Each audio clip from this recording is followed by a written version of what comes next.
మజ్జిగ త్రాగడం వల్ల గ్యాస్ ప్రాబ్లం పెరుగుతుందని మీకు తెలుసా? ఇదేంది అవును, మీరు విన్నది నిజమే. మజ్జిగ ఎక్కువ త్రాగడం వల్ల గ్యాస్ ప్రాబ్లమ్స్ పెరుగుతాయి.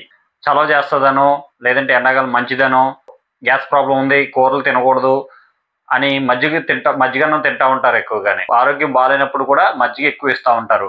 సో అలా ఇవ్వకూడదు. ఎందుకు అంటే మజ్జిగ అనేది ఒక ఫెర్మెంటెడ్ డ్రింక్. నిల్వ ఉండే కొలది పులిసిపోతూ ఉంటుంది. అంటే దానిలో ఉన్న బ్యాక్టీరియా పెరుగుతూ ఆ మజ్జిగని ఫెర్మెంట్ అయ్యేలా చేస్తుంది. అంటే ఇంకా పుల్లగా తయారు చేస్తుంది. మజ్జిగ మంచిదే, ఎండాకాలం ఒకసారి 2 సార్లు తాగడం మంచిదే. కానీ ఎక్కువగా త్రాగడం వల్ల గ్యాస్ ప్రాబ్లమ్స్ పెరుగుతాయి. స్టమక్లోకి వెళ్ళిన తర్వాత మజ్జిగ ఇంకా ఫెర్మెంట్ అవ్వడం వల్ల దానివల్ల గ్యాస్ పుడుతుంది.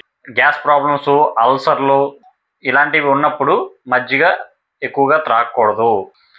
నీ దగ్గర కూడా చాలా నేర్చుకోవచ్చు. ఇలాంటి మరిన్ని వీడియోస్ కోసం ఛానల్ సబ్స్క్రైబ్ చేసి ఫాలో చేయండి. లైక్ చేయడం మాత్రం మర్చిపోకండి. Thank you.